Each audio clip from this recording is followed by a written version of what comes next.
Nabi kata di mahsyar ada kumpulan yang bengkrak. Solat tak tinggal, puasa tak tinggal, Nabi kata zakat tak tinggal.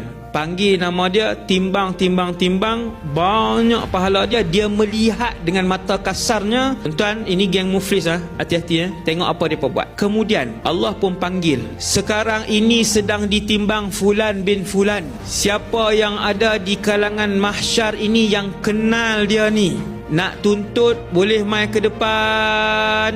Datang, panggil, datang paling belakang, paling awal sekali datang. Dia pun tengok belakang, isteri dia kata 25 tahun kita berkahwin. Abang tengok saya kerja ada gaji, abang tak bagi langsung. Duit rumah tak bagi, duit apa tak bagi, bagi sikit-sikit je. Saya nak tuntut hak saya 25 tahun, abang tak bayar nafkah yang penuh. Tuan-tuan tahu jadi apa? Nabi kata bila orang-orang ni main tuntut, lalu ditarik gunung-gunung pahala tadi, fa in faniyat hasanatuhu, kata malaikat, tiba-tiba habis keseluruhan pahalanya.